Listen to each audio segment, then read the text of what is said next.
Est-ce qu'on est en train de vivre la plus grosse bulle technologique de l'histoire, tout en rendant nos entreprises, nos smartphones et même nos ados totalement dépendants de l'IA? Aujourd'hui, on démêle ensemble les signaux faibles et les signaux très forts. Bienvenue dans ce nouveau débrief IA en 10 minutes. Au programme, des centaines de milliards injectés dans l'IA, un rapport qui alerte sur la menace cyber liée au modèle génératif, la vraie industrialisation de l'IA dans les entreprises françaises, l'explosion des usages chez les 15-25 ans et un gros virage IA côté Samsung avec le Galaxy S26. On va voir ce que ça veut dire concrètement pour votre business, votre job et votre téléphone. On commence avec l'argent parce que c'est souvent là que tout se joue. D'après les dernières estimations relayées par la presse éco et des banques comme Goldman Sachs, on se dirige vers plus de 500 milliards de dollars d'investissement dans l'infrastructure IA à l'horizon 2026. Data center, GPU, réseau, stockage. On parle d'une nouvelle couche d'infrastructure mondiale, un peu comme Internet ou le cloud à l'époque, mais en accéléré. En parallèle, certains analystes tirent la sonnette d'alarme. La bulle actuelle dans le secteur de l'IA serait, selon eux, potentiellement pire que celle de la bulle Internet. On a des centaines de milliards levés, des dizaines d'entreprises qui se battent sur les mêmes cas d'usage, et très peu de modèles économiques vraiment solides à grande échelle. Est-ce que ça veut dire qu'il ne faut plus investir dans l'IA? Pas forcément. Historiquement, les bulles financent aussi les infrastructures dont tout le monde profite ensuite. La question clé c'est: est-ce que vous construisez quelque chose de durable, données, produits, automatisation, ou est-ce que vous suivez juste l'effet de mode? Deuxième gros morceau, la cybersécurité. L'ANSSI, l'Agence française de cybersécurité, a publié une synthèse très complète sur la menace liée à l'IA générative face aux attaques informatiques. Le message est clair. Les usages des attaquants évoluent extrêmement vite, tout comme ceux des organisations, et il devient indispensable de réévaluer régulièrement les risques. Concrètement, qu'est-ce que ça change? D'abord, la multiplication de contenus fallacieux générés par IA, faux articles, faux profils, faux emails de phishing ultra crédibles. Ces contenus polluent non seulement l'information disponible en ligne, mais aussi les données qui servent ensuite à entraîner de nouveaux modèles.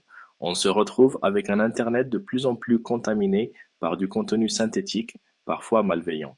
Les attaquants peuvent aussi s'appuyer sur des modèles pour automatiser certaines étapes. Génération de scripts, amélioration de textes de phishing, aide à la traduction ou à la rédaction dans des langues qu'ils ne maîtrisent pas, etc. L'IA ne crée pas magiquement des hackers d'élite, mais elle abaisse le niveau technique requis pour lancer certaines campagnes. En face, les organisations peuvent et doivent utiliser l'IA pour se défendre. Détection de signaux faibles dans les logs, analyse d'anomalies, tri intelligent des alertes de sécurité. Le point de l'ANSSI, c'est surtout: ne déployez pas de modèles génératifs sans réfléchir aux risques d'abus, aux données qu'ils peuvent exposer et au type de contenu qu'ils peuvent être amenés à produire malgré vous. On passe maintenant au terrain de jeu des entreprises françaises. Selon une étude KPMG relayée dans la presse spécialisée, 2026 marque enfin le passage à l'industrialisation de l'IA dans l'Hexagone. En gros, on n'est plus dans le POC qui dort dans un slide PowerPoint, on est dans le déploiement en production. Les usages restent inégaux selon les métiers. Les fonctions support, finance, juridique, marketing, RH ont souvent commencé plutôt avec des cas d'usage assez clairs comme la génération de documents, la classification, l'analyse de texte. Mais on voit désormais monter les métiers opérationnels: supply chain, industrie, relations clients, santé.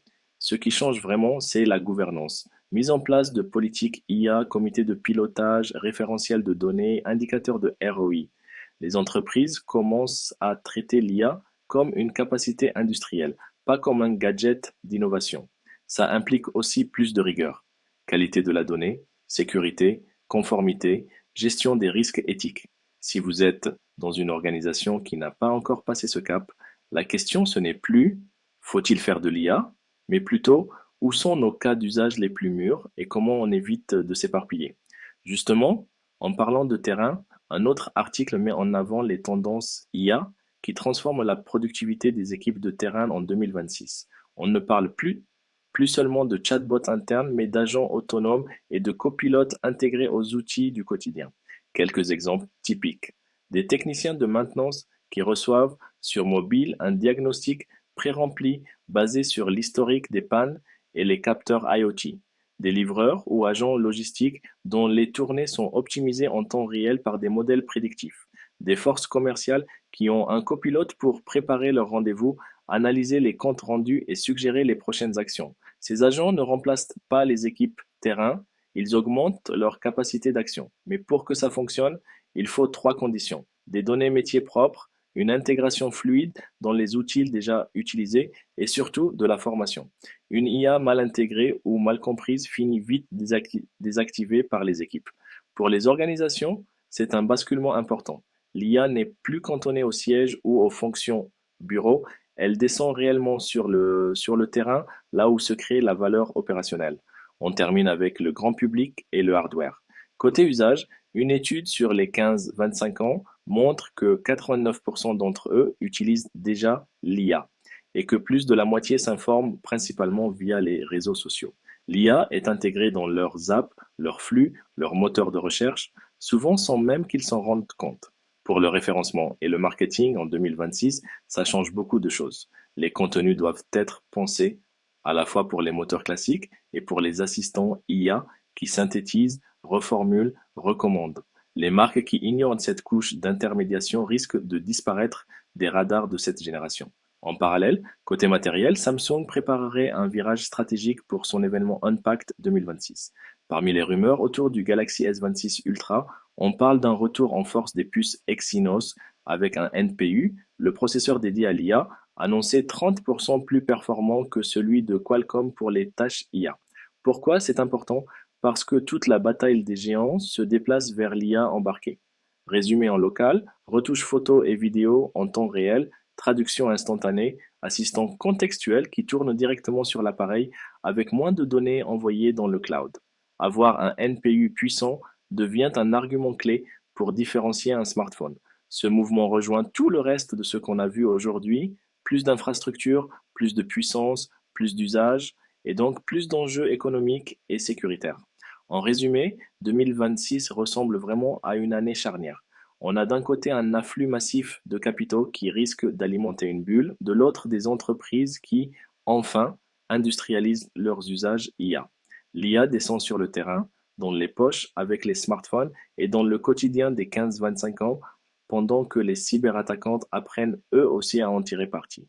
Pour vous, la question n'est plus de savoir si l'IA va impacter votre activité, mais comment vous allez structurer vos investissements, vos données et votre sécurité pour en tirer de la valeur réelle sans tomber dans les pièges de la mode ou de la précipitation. Si ce débrief vous a aidé à y voir plus clair, pensez à vous abonner, à laisser un like et à partager la vidéo à quelqu'un qui parle encore d'IA comme si c'était un gadget. On se retrouve très vite pour un prochain point sur l'actu des modèles et des usages.